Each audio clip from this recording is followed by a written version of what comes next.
You, or someone you love, is a conscientious YouTube small creator respecting the grind. You know you can't use music you don't own in your videos, and you may not be able to afford exorbitant music licensing fees. So instead, like a good little YouTube boy or Girl Scout, you use royalty-free or public domain music. So it shocks your good little heart when you wake up one groggy, hungover morning to a cold little message from YouTube notifying you that someone claimed copyright on one of your videos for a public domain work.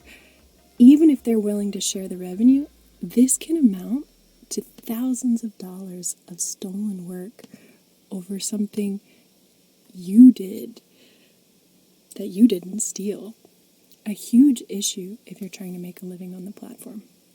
So how does this happen, and how can small creators who may not have experience digging around with research, how can people squash these fraudulent claims? I'm lucky. I'm a historian with a degree from the top-ranked history program in the United States, and I have a special interest and experience with public domain work. Not only do I use it in my own informal reenactment videos, but I also have studied information on how we respect and protect the legacy of deceased musicians. The problem is when a company illegally claims they own a public domain work, they spin on the laws that make works public domain, and they violate the intellectual property of dead musicians by claiming a right only the dead musician ever truly owned. So I'm calling on all creators to take an aggressive stance against one of the major bad boy players in copyright fraud, Ad Rev for Rights. I had never heard of them before, but a lot of you guys have, apparently. And when I was searching around to kind of figure out what was going on with a fraudulent content ID claim I had to deal with, I realized a lot of creators are being screwed over and have no idea how to fight back. AdRev for Rights, now conjoined with Fuga, F-U-G-A, and owned by the AVL Digital Group, is a YouTube partner company that's supposed to protect intellectual property rights by making sure YouTube can tell when a musician's work has been used or uploaded by someone who's not the musician. How sweet, right? In reality, however, AdRev is a platform where people can upload music, claim they own it, and then collect money whenever a YouTube account earns ad revenue on a video with that music. This presents a really clever, nasty way for bottom-feeding leeches without any talent drive or sex appeal to earn big without creating anything themselves. Just collect a bunch of public domain music, upload it to the AdRev platform, claim it, and rake in the dough every time YouTube's Content ID system recognizes a public domain song in a video. In the past, AdRev has claimed innocence. After all, they aren't responsible for what their users do, right? False. AdRev collects revenue from these fraudulent claims too, and according to their own marketing profile on the YouTube Partners site, they've got 5+ decades of collective entertainment experience, 8 years of dedicated experience with YouTube Content ID system, and the infrastructure to manage royalty accounting for 7+ million music copyrights and over 27 million videos. They know what they're doing. Meanwhile, small YouTube creators don't. You may not even know how to file a dispute at first.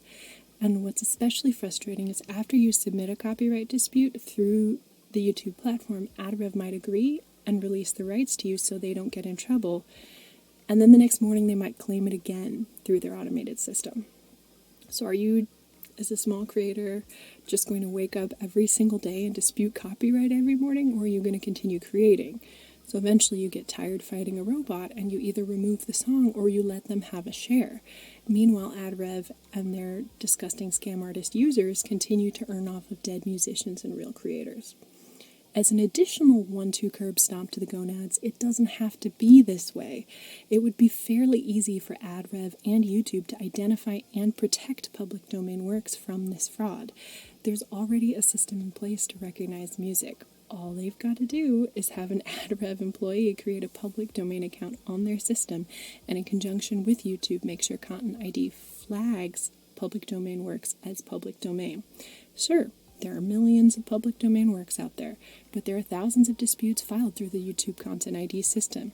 When these public domain works are identified, instead of simply releasing the copyright claim, AdRev could easily penalize the fraudulent accounts and label the public domain songs in a public domain account. There are also databases with the U.S. Copyright Office that AdRev could use to begin creating their public domain identification system. It's not that hard. So, When I want to Karen hard, and I mean rock hard Karen Schwarzenegger, I flail around violently for several hours so you don't have to. When I got a second copyright claim on Eddie Cantor's 1921 hit song Margie, I contacted the U.S. Copyright Office, the RIAA, IPR, and sent an angry message to Ad Rev's CEO. I was not far from calling his mother and telling on him, okay? So, I have put in hours of research so you don't have to, and your fight can take minutes, and the U.S. Copyright Office actually gave me some good advice. So, I really want you to share this with your favorite creators. Please tell them to get their copy and paste fingers ready, because I'm trying to make this as easy as I can. So first things first, when you get a copy claim, you've got to file a dispute with the platform.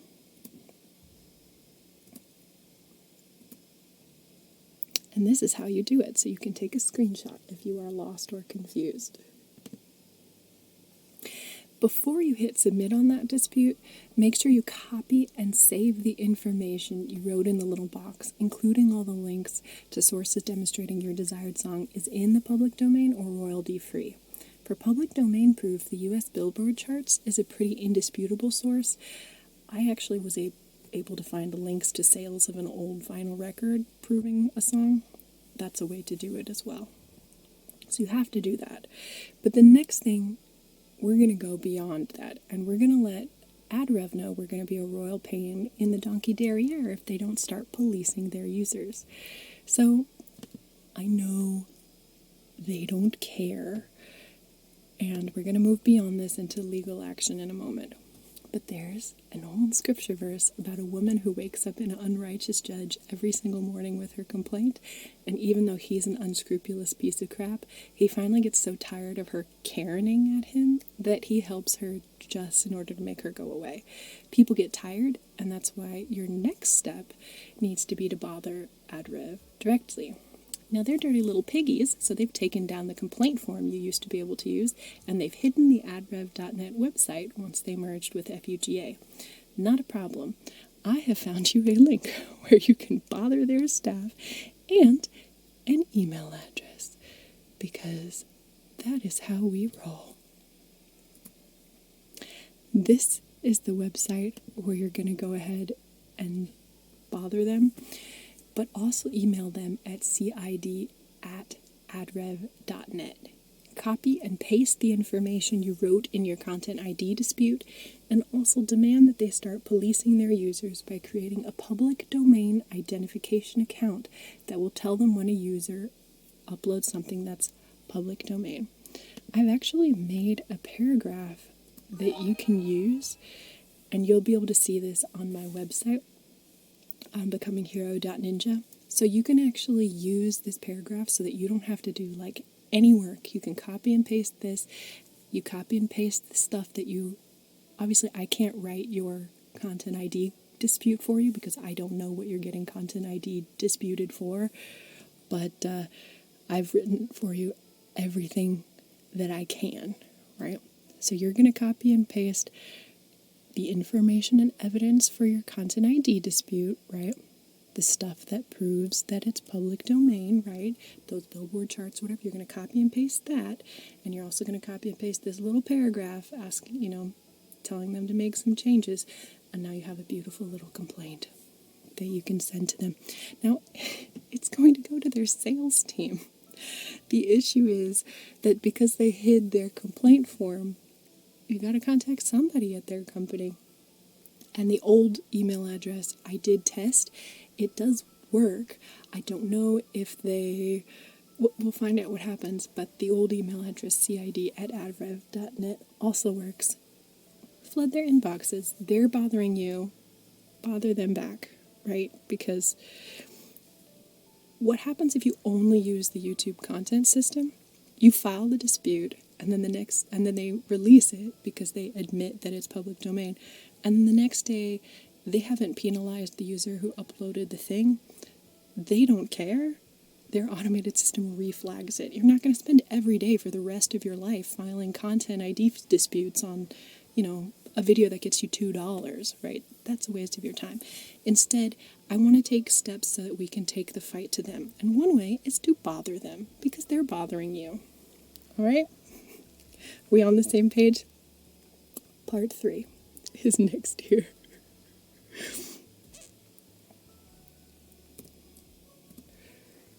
So, part 3, this is important.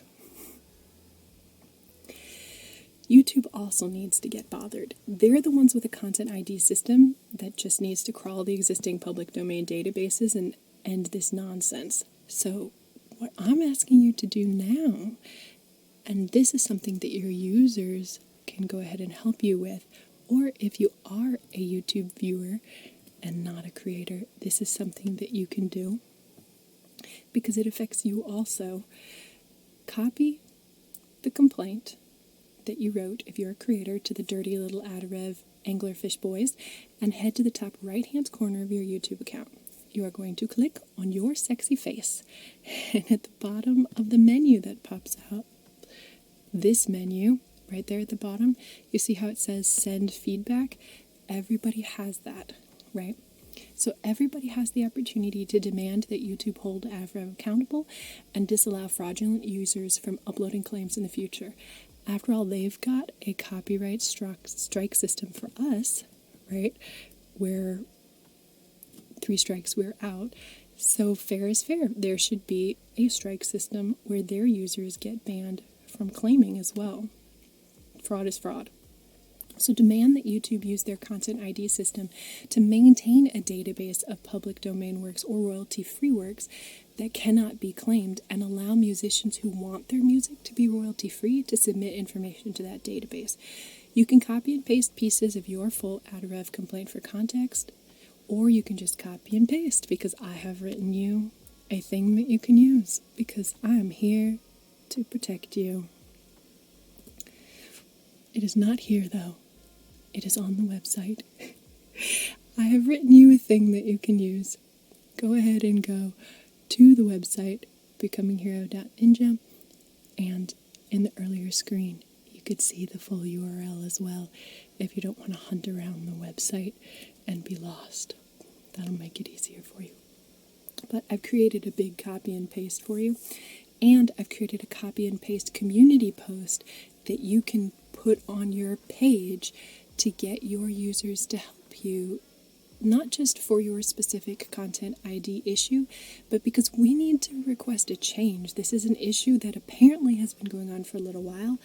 I didn't really know anything about it until very, very recently, because you don't know about stuff until it happens to you. But some people are really being screwed over. Some people are having hundreds of dollars or more stolen from them. Some people are taking things down. Some people are being harassed with frequent DMCA, like fraudulent requests. And all the power is in the hands of the corporations and not the people. The way to change this is to request a much-needed update to the copyright protection system. And you can do that through the feedback form. Essentially, what we want to request is that the existing Content ID system maintain a database of public domain works, which is not that hard, that cannot be claimed. And the second thing, make sure that there is a strike system to ban people who are corporate violators who do it again and again and do the same thing. Because it's ridiculous that you can just file the same one over and over again, even after you've admitted, in order to not get in trouble, that that didn't belong to you, right? Because that's how they avoid you or anyone taking them to court. They can say, oh yeah, I released it, sorry. And then the system flags it again. They say, oh, sorry, the system flagged it. We didn't do that. It's like, who made the system? Who's responsible for the system? If my dog kills a person, I don't have a dog. But if they kill a person, who's responsible? Oh, I didn't know. They bite someone, they bite someone else. Who knows? Me. It's my job. It is your job to be in charge of the automated systems, the animals, the whatever that you made. And if you can't take care of it, then you don't have the right to have it. Your dog gets put down. Your automated system gets taken away. No. So next, after you have created your community post, which again, I have one you can copy and paste, and of course you can modify it however you need to, but so it doesn't have to be a lot of work for you. Number 4, let's get to the big, scary legal stuff that you can do, because that is the most fun stuff. You can submit a legal copyright infringement counter notification to YouTube. This is different than disputing a claim or appealing a claim. Those things are mediated by YouTube and Ad Rev. When you dispute a claim, it's Ad Rev. It's the company that filed the fraudulent claim that decides whether to act on it. A lot of times they will, because they don't want to get in trouble, right? But like I said, you can get into this claim circle of fraud and fraud and fraud. A legal copyright infringement counter notification is like if someone sent you a DMCA takedown notice. I would get out ahead of this early. It's usually if someone sent you a takedown notice, you can send a counter notification. The big scary stuff, that's usually what this is for. In my case, I went ahead and submitted one even though there was no takedown demand because of the repeat nature of the offense. AdRev admitted they don't own it, and then 24 hours later, copyright claimed it again as soon as it started doing well. That's a really clever and sleazy way to get around legal action, and no, we're not doing that. So I'm submitting legal action. I will notify. So there's a little bit of funny stuff with the system, so it doesn't work exactly like I think one might expect, but basically you can email your copyright counter notification. There is an email address here on this website. They give you the information here on this specific support page for what needs to be legally in your copyright counter notification. I've also included a link on that article in the website where you can find out more about how a counter notification works and what it means. It's the same as if they file a DMCA legal notice against you. So it is very important that you do not lie on this, because this is now legal action. And if you lie on this, you are in biggie trouble. So do not lie. Just don't. You shouldn't be lying to begin with. But this is a time when you definitely shouldn't lie. Make sure that you know the thing you are talking about is actually public domain. If it was released before 1928, it's in the public domain. Make extra sure it's actually in the public domain, and make sure that it is royalty-free, for real, before you submit this legal notification. Now, when you submit this to YouTube, if your video has been threatened with a takedown and you include the URL, they'll process it, and have actual humans look at the legal stuff and move on from there. If it has not had a takedown submission, like in my case, I didn't have a takedown request. They just wanted to share revenue on something they don't own. How sweet of them. They just want to share. Oh. So what you do with that, the YouTube automated system will see that the URL isn't being taken down, and they'll reply and be like, this video isn't eligible for this. But that's actually not how copyright counter notifications work. You can submit a notification or a counter notification, whatever. You can submit a notification legally on your own. You are allowed to accuse somebody of copyright fraud. That is your right. So I just replied to the email I got and, said I want to talk to a person. So the other way you can do this is if you have the actual address and legal office of the company in question, which is not impossible, it's just a little bit challenging when it comes to AdRev, but they are required to have a mailing address, and one way you can get it is by looking at FUGA's who.is data. It's a little advanced, but you can get their actual mailing address, and you can also see where their mailing address is registered, and you can actually submit a copyright claim to them that way. What is the benefit to legal action? It's scary and frustrating and annoying, and even though all they'll probably do is then take away the claim, it brings the issue to them. I'm not saying that you should or shouldn't do this. This is not legal advice, but this is a way to take it a step further, especially if they've been bothering you and hounding you, because you have the right to not be bothered and hounded. there is another thing that you should seriously consider if you actually lost ad revenue and you're like a larger to me, not a large creator, but like, because then you have a lawyer, but like a medium-sized creator, right? Say you have 100,000, subscribers or whatever, and somebody claimed your video. Somebody, like in the case of what happened with Heather Feather, where even though she had the rights to a royalty-free item, another copyright claimer repeatedly kept fraudulently claiming it, and she just gave up and ended up taking that section of the video out. That is unfortunate. Somebody of her size, it would have been a good idea, but she would have no way of knowing this because this information isn't out there, because screw us. What would have been an option for her to do is to file a complaint with the Copyright Claims Board. And I only found out about this not by Googling, but by talking to the U.S. Copyright Office and flailing my Karen arms. So I don't know how people are supposed to figure this out who don't have lawyers, but the CCB is an alternative to federal court that was established by federal law to mediate copyright infringement, non-infringement, and misrepresentation cases. So if we're talking about public domain and royalty-free work, we're talking about one of the latter. So you can actually file a complaint with the Copyright Claims Board here, ccb.gov. Is this worth your while? Well, you can actually ask them to award you damages. Now again, I'm not giving you legal advice. Make sure you've got evidence the thing you want to use is actually in the public domain. But I would file the moment the revenue I lost became greater than the $40 it cost to file.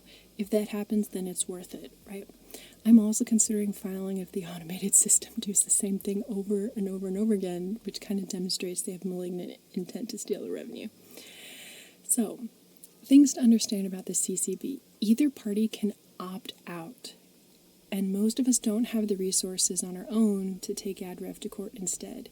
But if you've already lost ad revenue on a public domain work, isn't it going to be more expensive for the company to deal with you filing a court case they can't win when they could just pay you, your measly $100? So that's the benefit of this and kind of the reason why they would choose to let you mediate with the CCB. They may even just, sorry, here's your stuff, and leave you alone at that point, because it will cost them a couple $1,000s if you do take them to federal court, just in legal fees to begin with. Or they could just give you your, $50. They could do that. So, CCB seems like a really cool thing. I didn't know it existed. I'm glad to know it exists. And now you know, or your favorite creator can know, and you should tell them, because people should know. And whether you or your favorite creator decide to file with the CCB or not, what's especially cool about this site is they've got a list of lawyers and law students who are interested in providing pro bono free assistance with copyright claims. So you can actually contact one of the people listed on the site and get advice on, filing with the CCB or whether you should take them to court. I would only do that if I was losing a lot of money. Then I would do it. Otherwise, it would be a waste of my time. But the CCB sounds like a really good option. Again, it costs $40 to file, so that's a lot cheaper than going to court. And, you can get your money back. And it's more time that they then have to waste, right? It is frustrating to them. It is taking the fight to them. Which kind of brings us to the last thing. I'd like to get a group of creators together to contact the Electronic Freedom Foundation and discuss joint legal action. Why? Because apparently this has been going on forever. There have been no significant cases about it that I can see. So maybe it's time to get legal. Because the EFF only takes on cases that will clearly benefit more than one person and make a meaningful impact on existing case law and precedent. What does that mean? That means I'm not going to email them about my $2 of ad revenue on 1K views, right? But when you look at YouTube as a whole and the stolen ad revenue and time from thousands of creators, There's a problem with a company being allowed to make fraudulent claims without being held legally accountable. So maybe it's time for damages for a company that openly files repeat content ID claims on the same known public domain work. Maybe making an example of this company will pressure YouTube to monitor a public domain database. Maybe we can prove it's not just the users at fault, but the companies that profit off of them. So I'm actually creating a database of creators affected by Content ID. Oh no! No! I am creating a database of creators affected by Content ID fraud. This is the information about legal assistance from EFF. This is where they give more information about, when you should and shouldn't contact them. And again, we want to respect their time. So, I'm collecting a big database of creators affected by fraudulent Ad Rev ID claims. And I would encourage you to encourage your favorite creator. If they want, they can join this database to have their name added to the list of victims of Content ID fraud. Upon reaching critical mass, this database will be submitted to legal advisors to demonstrate the severity of the situation and possibly request legal aid depending how the non-legal changes happen or not. I am looking for a larger, medium-sized creator with skin in the game and meaningful ad revenue loss to spearhead an EFF request. So if that's you, you can email me through the database. If you're a YouTube viewer and not a creator, you can also take action. Get your favorite content creators involved by sharing the article at becominghero.ninja with them.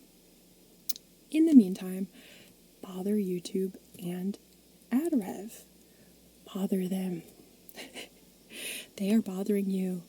We want to make it so annoying to file false claims and waste so much of their time and revenue that it'll be easier for them just to monitor a public domain database and use a strike system for false claimants.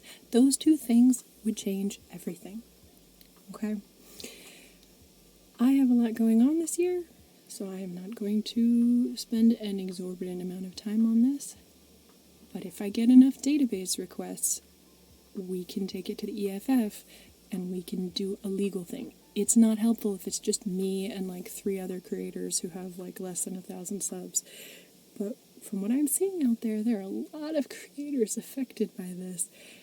And if you are a creator who is affected by this and can't wait for some kind of class action lawsuit to roll up and appear, if you are a creator affected by this and you need action now, go to the article becominghero.ninja/ad-rev-4-rights. Go through those things.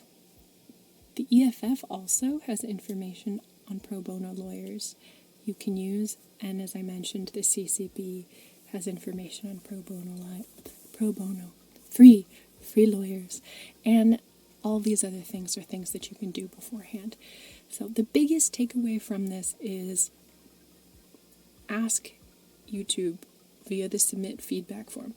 Because unlike when you post on Google Forums or when you try to email YouTube support, unlike any of that other useless stuff, when you submit feedback, it goes into the general database of information that their programmers look at, right?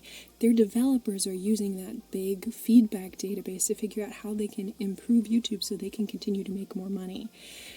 So, submit feedback. If there's enough people who submit feedback about these problems, it becomes a money issue for them, right?